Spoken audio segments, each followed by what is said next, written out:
All right, Erica. Erica, where'd you grow up? Where are you from originally? I'm from a small town in Mississippi called Iuka. Um, it's one of those towns that you blink, you miss it.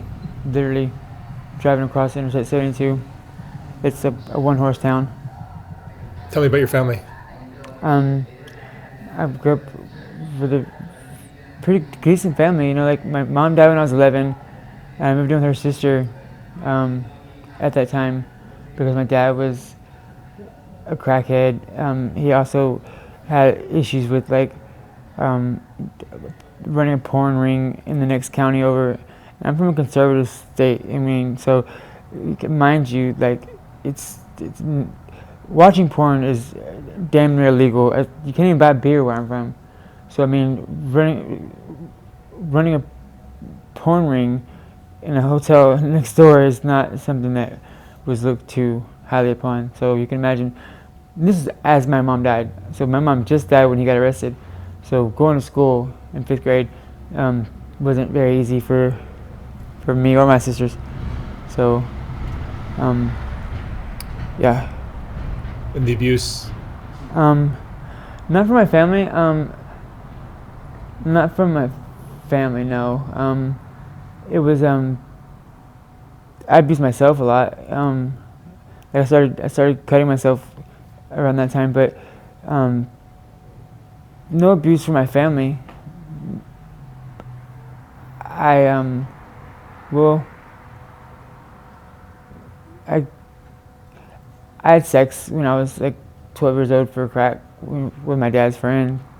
Um, I'm pretty sure my dad had something to do with it. Can't prove it. So, but I mean, who would go into a room with a 12-year-old boy and ask him to suck their dick? While holding a crack pipe. I mean, no, that's not something a normal adult would do. I couldn't see myself doing it. So I mean, it had to be a suggested um, idea. You know, what kind of Uh, kid were you in high school? huh? What kind of kid were you in high school? Um, I was the. I was not an extrovert. I was a down for anything type of person, but I was also the promiscuous. You know, I was who a lot of the people found their sexual orientation with, I guess you'd say. Um, I was the experiment for the most part, and a lot of that had to do with um, uh, I had gotten caught having sex with my school teacher, like my gym teacher. Like it was a scandal. Um, he obviously got fired and went to jail. Um, I got sent away for a little while, but when I came back, I had learned a whole lot more while I was gone. I went, to Detroit, Michigan with my aunt, who's a Christian, allegedly, but up there it's way more like fast track and like so much more to take home. Like I, uh, I guess you'd say like I was the boy bicycle of the gym room. Like everybody knew what I was doing, but nobody would admit it. Like it was fun. I was getting high all the time. Like at this point, I was taking oxys and smoking cocaine on a regular basis. At this point, not this is like high school, like ninth grade high school, like so 14, 14, yeah. What would you consider yourself? Gay or trans or? I consider myself trans now. Like I mean, then it was I couldn't even dream of becoming Erica back home. It was not a thing that could be done. I mean, yeah, you had gay women and some gay men you hear about, or that best friend couple that's been living together for 50 years, that never got married, never had kids, that type of thing. But no transgender anything. So that had probably a lot to do with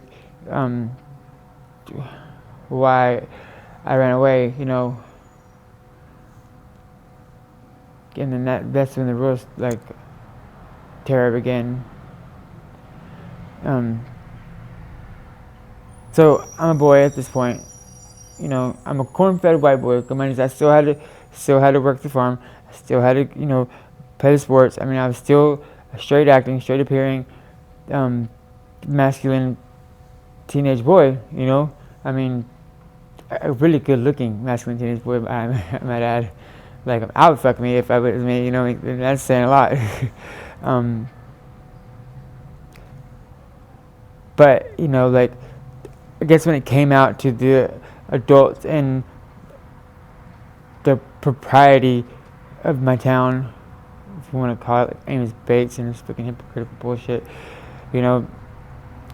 it kind of made it public, what I was doing, and so then I was just a faggot. Then everybody that I sucked their dick, I was a faggot to them too. Everybody I fucked, I was a faggot to them too. But yeah, I fucked them. At this point, I fucked them, but I was a faggot. Do you think you were born gay, or do you think you became gay from something that happened? I can always remember. I was definitely born gay. I can always remember, wanting to suck dick. Like I remember, like in my cousins, I remember like, 9, 10 years old. Like, or even younger than that, because my mom was still alive.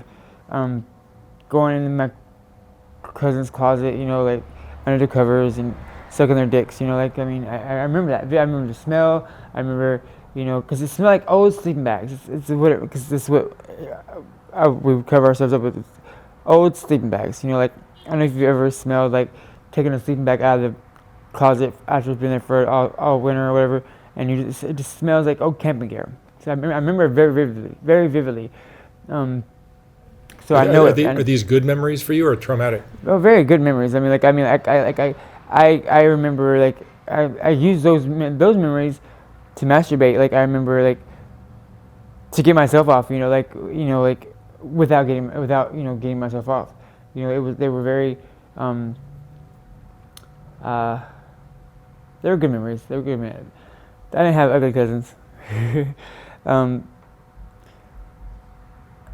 Yeah, they were good memories. What was your relationship like with your parents? My mom died when I was 11. So, but up until then, like I was mama's boy. Like I slept with my mom until I was 11 years old. I did. I'm not ashamed to say it. It was me, my sister Danielle. Oh, let me not say her name. And my older sister. My mama slept on the outside. My older sister slept on the other outside. And me and my middle sister slept in the middle. We'd take turns sleeping beside mama. But by the time morning came, nobody sleeping beside mama because she didn't went in the living room and on the couch. So, but I had a good relationship with my mom. Like I think if she'd been alive, if she was still alive today, I think things would not have happened the way they did. At least on my end. Like I would never have. I know I would be gay because she was just that aunt, like she was just that woman. Like you just go to her and be like, this is going on. She was the one that all my cousins went to when they had a problem. She was the one that you call when you need a 6-pack. She was the one you call when you need to ride home because you wrecked the car because you're drunk. It was just a very small town, like hick life. She was just a great woman. My dad, on the other hand, was a well-traveled. I'm more like my dad. Like I'm totally more like my dad. Like me and my older sister are like we're the adventurers. My dad was one of those. My dad was like just a go-doer. Like he didn't like. My dad had a saying like he said son, I don't know everything, but I know a little bit about everything. And I didn't realize how much that rang true until I strove to do the exact same thing. One person can't know everything, but you could read about just about anything and everything. Just lazy learning is what I call it. Like I I go to college. I take college classes for fun. I mean, that's just what I do, just because I like to learn. But he was the more promiscuous, like, like he did the whole hooker thing, like, where he buy hookers, or, like, I can't ever remember him telling me that he ever had a homosexual experience, but he did, tell me all about, like, he got me my first prostitute. He did do that. I mean, can't say that did any good, because, I mean, like, it was a female, and I was like, this ain't working right. This old crackhead prostitute thing, what am I supposed to do with that?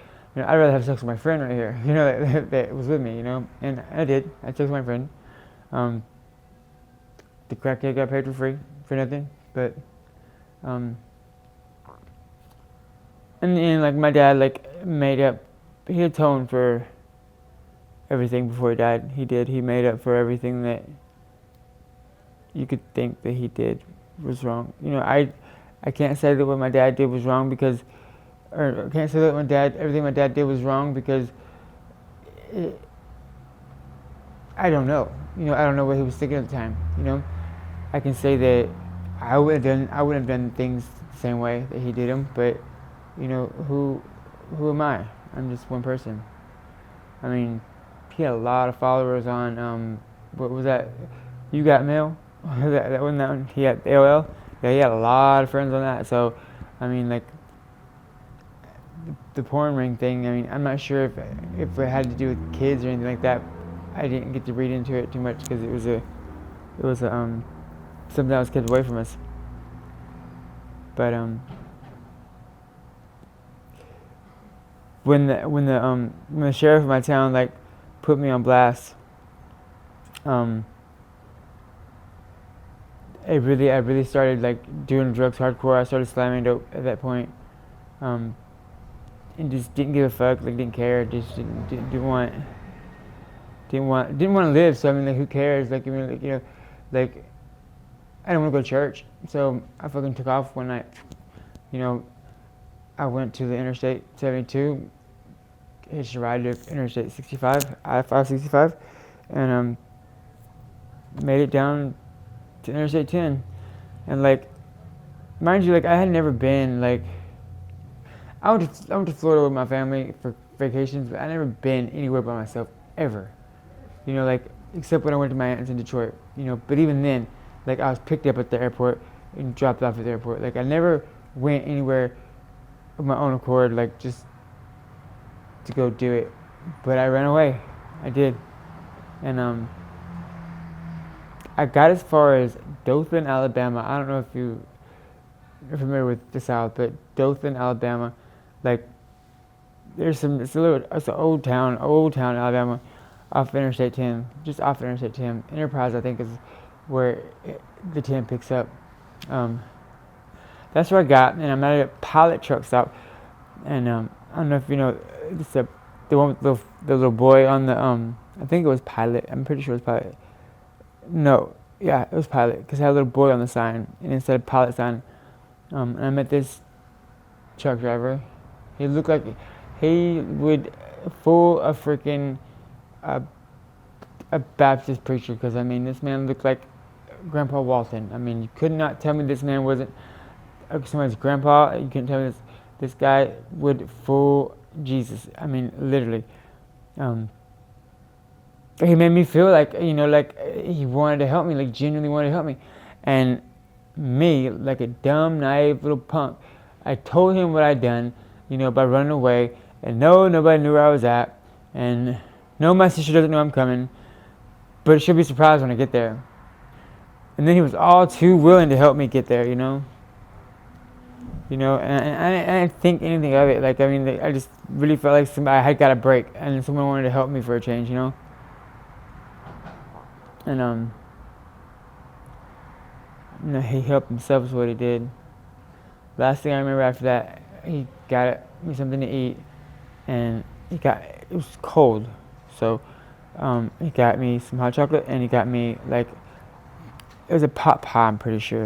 It was a pot pie. It was a pot pie or a pastry. That's the last thing I remember before I woke up in the basement. Like in this basement, it was just like, you think basement, you have a mental picture of what a basement looks like. No, it's not like anything that you would think a basement would look like. I mean, it looked like a freaking, like a summer cottage down there. It looked homely. It looked like, like it looked like something that was meant to be appeasing. But it's far from it, because my bed set in the wall. It was like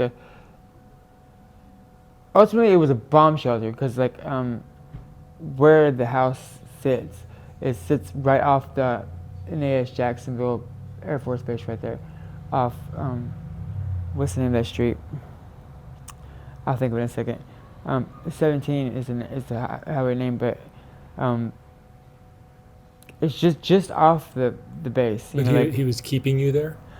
He did, like for a year and a half. I was in this man's basement. Like, I mean, like in this man's, like, just anytime, like, so. Were you alone? I was alone. I did end up falling in love with him. I never willingly in the beginning had sex with him. I know that there was drugs in the food. There had to be drugs, some type of drug in the food, because I would go to sleep after just about every meal. Like, I mean, like, and it's not, and it wasn't big meals, so I mean, I can't contribute to that.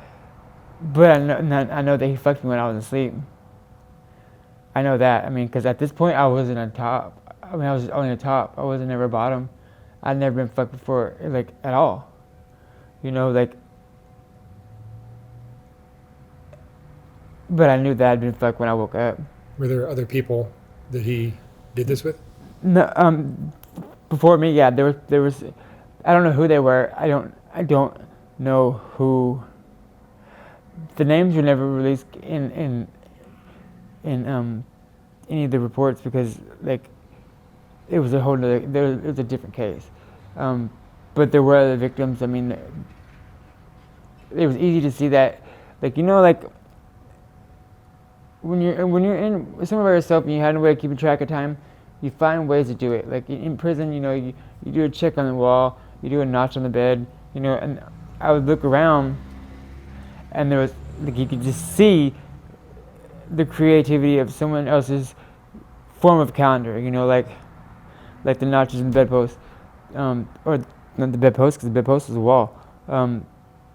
Chalk on the wall, scratches of the glass. Plexiglass, mind you, because there was no way outside. Like, you were in a sealed bunker. The sun that was coming in from the window was not a real sun. It was fucking plexiglass window. Because how, like, in a basement, like, especially like in wetlands, like, they have the drop down, the water grate over it so things don't get in there, and so it was all false. Like, the whole thing was said to be just one big image that it wasn't. It was a torture chamber. I mean, it was a torture chamber. This man's appetites were just so... things that I had never experienced before, and I find myself as a pretty experienced individual, because, I mean, I was a whore, Like, I mean, back home, I mean, I had sex with all kinds of people. But, like, he had, like, really weird tastes and sexual appetites. What kind of things would he do? He liked blood. He liked to, he liked to bleed me, which I think is kind of hot. I mean, now I think it's kind of hot, but then it was scary, I used to have scars on my chest, there's still scars on my chest. They're faded now. But it was just weird. Like, I mean, he likes scat. I mean, like, he would give me freaking like laxative, and while he was eating my ass, he would ask me to shit in his mouth. I mean, like, I'd pee in a jug just like that one, and he'd drink it down. I mean, it's gross. Really, just now, mind you, I'm a kid. Okay, so scat and water sports, I'd never. How old were you? I was 14 when I got there. Wow. So when I left, I was 16. You weren't going to school? I ran away from home.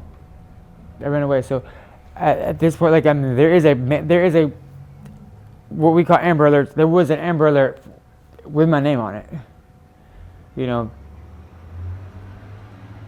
But I guess they just stopped looking. Like, I don't see how they could have just stopped looking, because I mean, like, I don't think I could ever let my child or my nephew or my niece be just gone like that. I mean, like, I just don't see it. Did your family think you were dead? They did. They thought I was dead. They did. You know, about a year, I guess. You know, mind you, I've had a lot of counseling since then. I had to get deprogrammed. If you know what that means, I deprogrammed. That's crazy. I wouldn't testify against him, but I didn't have a choice. You would what? I wouldn't testify against him. Oh, you wouldn't testify against him? I wouldn't speak anything.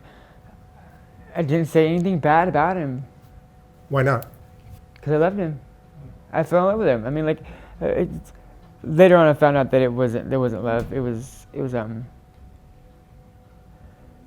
It's kind of like battered woman syndrome, you know, where the wife, you know, like, loves her husband, but, you know, she doesn't love him. She gets beat by him. She runs away. She runs back to him, just to get beat again.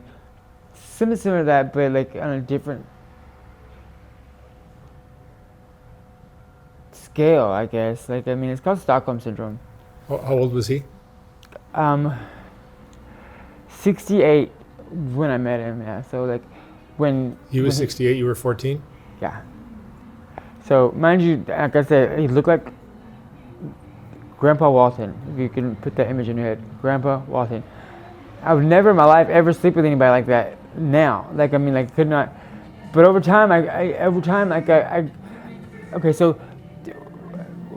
we as humans, like, the reward, you know, it's you get a prize for an action, you know. So, like, he would do things for me. Like, I would gain like, how do you say, not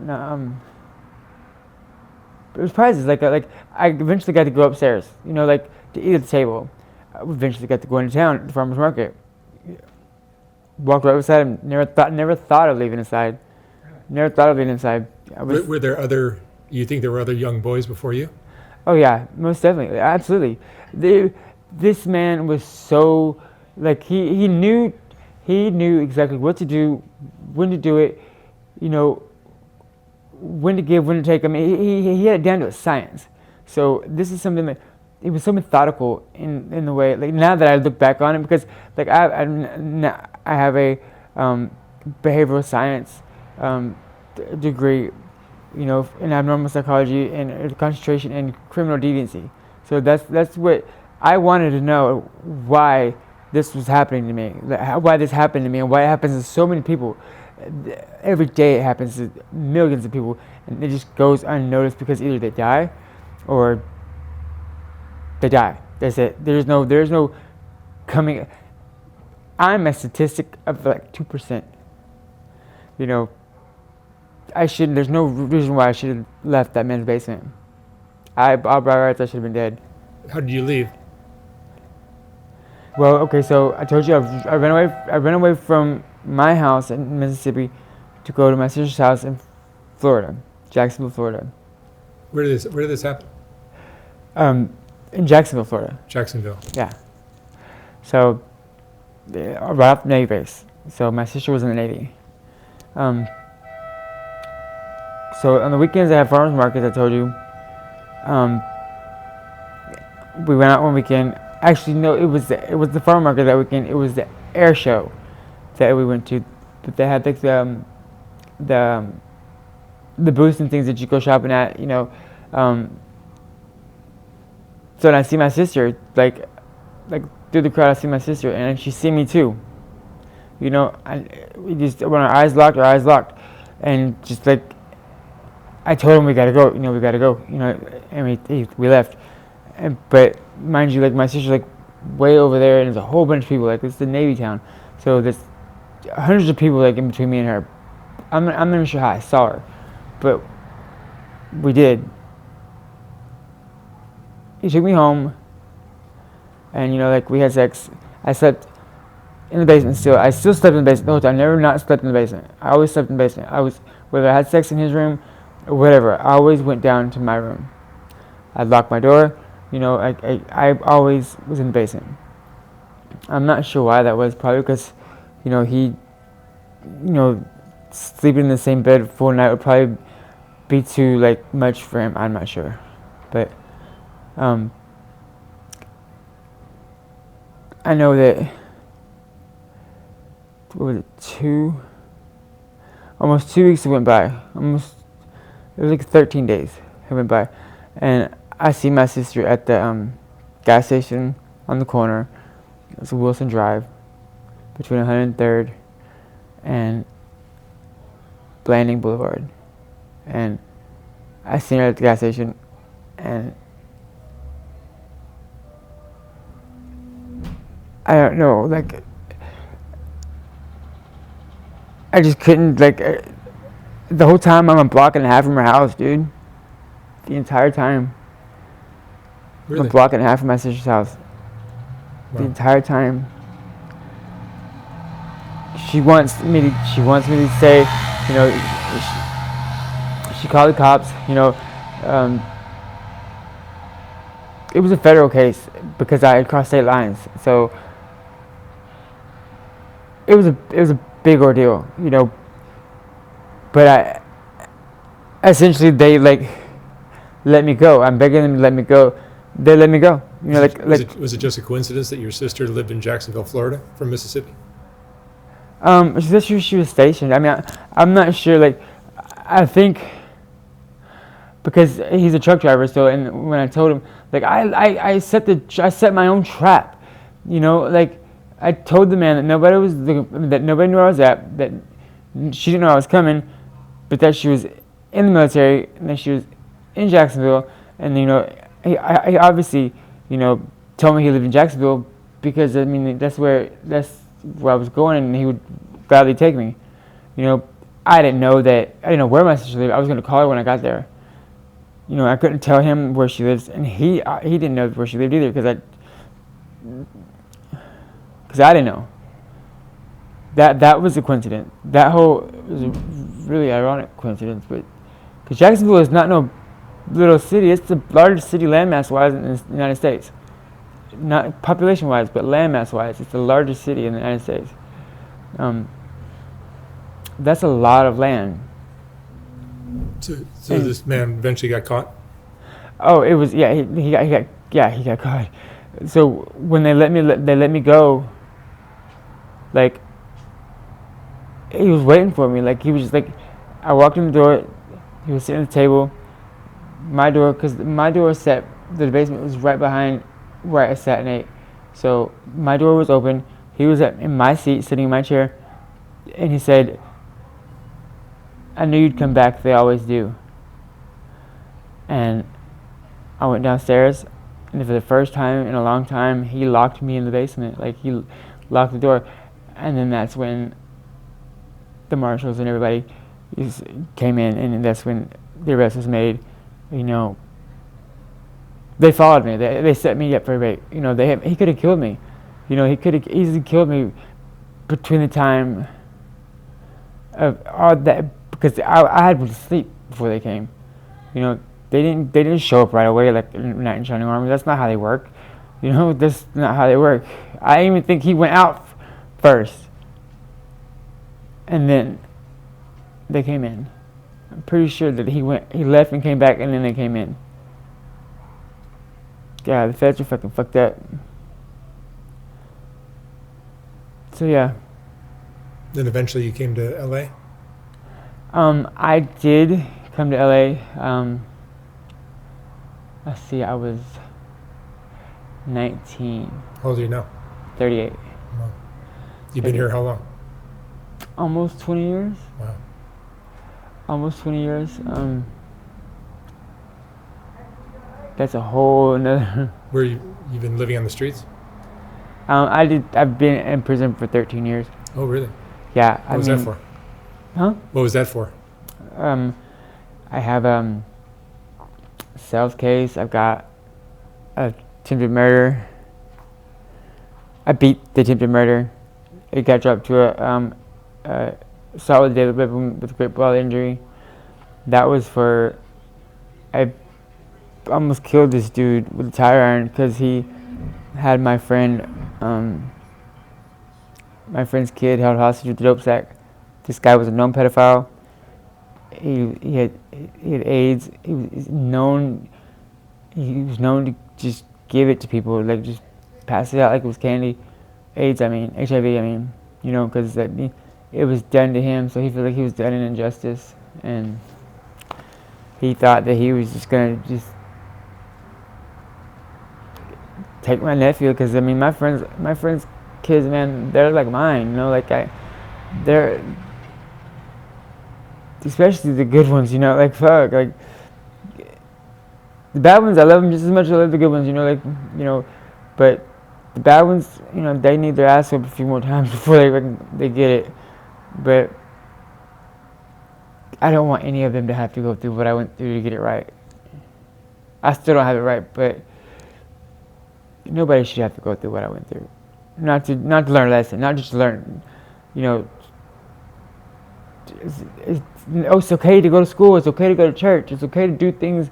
You don't have to be a bad person, you don't have to be a bad kid, you don't have to show your ass. Who you showing your ass for? Because you in the end, you're still going to do what you're told. Just do it right the first time. It's worth it. I mean, I've tried to kill myself so many times, dude. Like, I stabbed myself in the neck. I've overdosed on fentanyl on purpose. Some people don't do it on purpose, like they accidentally. Every day I try to overdose on fentanyl. I just can't. Like my tolerance is so high. What is your drug now? Fentanyl. I still do fentanyl. I do. And how do you support yourself?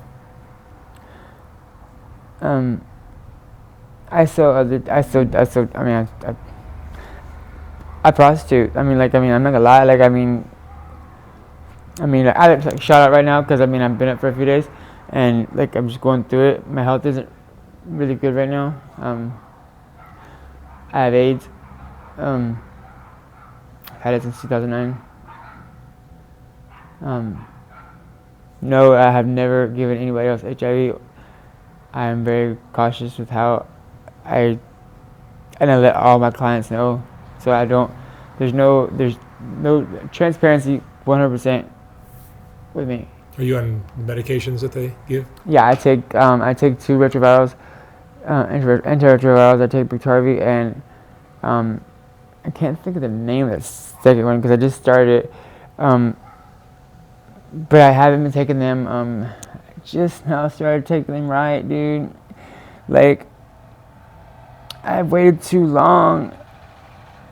I lost 6 more pounds since 3 days ago. I just left the doctor's room before I came over here. I got medication right there. I'm wasting. I'm wasting away to nothing. Can't gain weight. Can't. For the life of me, I get boost supplemental drinks. Where do you sleep? Right now, I sleep in the Rest Hotel, paid for by an HIV program. Hopefully, I'm going to be in Frisco tonight. Leave for Frisco tonight, maybe. You're going to San Francisco? I would like to. I think it's time for me. I haven't had a reset in 20 years, and now that I see the damage I've done to myself, if I don't do it now, I'm gonna die. I won't make it another month. If you had your life to live all over again, what would you have done differently?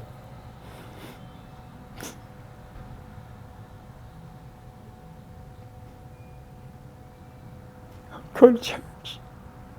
I'm sorry? I would go to church. Just go to church. That's all I had to do.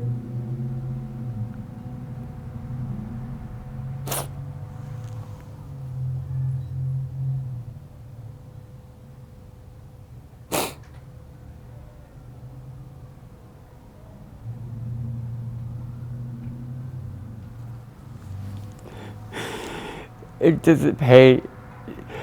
It doesn't. Not listening to your parents doesn't make you a badass. It doesn't make you fucking. It makes you stupid. You know, it makes you stupid. All you gotta do is just go to school and go to church. It's the only thing that was required. Oh, and wash the dishes after dinner. That's it. I had a free ride, you know, like I had it made, dude. I had it made. I haven't seen my family in 20 years. Nobody in my family in 20 years. Nobody. I talked to them on the phone, but I haven't seen anybody in 20 years. I look at pictures online, and I see these people. I don't even know who they are because I still see them as how they were when I left. And 20 years has passed by, and for somebody who was already old, 20 years puts a lot on you. You know, I've lost almost all my aunts and uncles. I haven't seen any of them. You know, and I want to be healthy enough to make the trip back home before my aunt dies. Because if she dies and I don't get to see her or say goodbye, I don't know if I won't make it through that. I won't. As it is, I haven't talked to her in over a month. It's just, life is too short as it is to just fuck it off because you want to be a spoiled brat. I mean, that's all I can say. That's and no, like, you know, just go to school, go to church, wash dishes.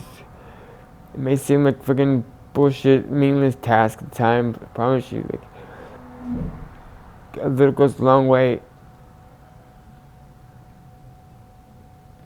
A little effort goes a long way. Erica, what would you say is the most important lesson you've learned in your life? That family is the most important thing. No, I'm not talking about, like, you know, just your blood family. I mean, like, family, because you don't have to be blood related to be family. Because I have two females that are my ride or dies. You know, like, I would call them my sisters over my real sisters any day because they've been there. They've been there, you know. But family is important because who's gonna be there to even let anybody else know that you lived, that you had a life, that you were somebody, you know, you weren't just a story, you know, until Christmas time, that you were actually a person, that you were, you know.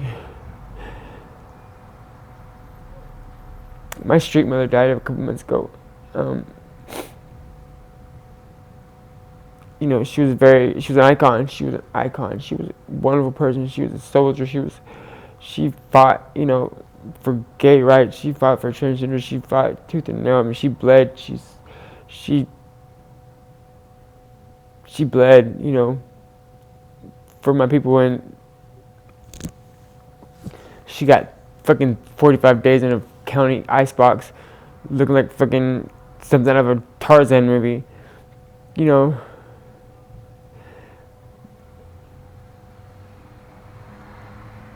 family is important, but make sure that, you know, you don't have ulterior motives, because not everybody's out to get you. You can tell the difference, you know. All right. Erica, thank you so much for sharing your story. No problem. Very interesting. Thank you. I wish you lots of luck. Hope you make it to San Francisco. Yeah. I can help you get up there. Yeah. Just need a ticket.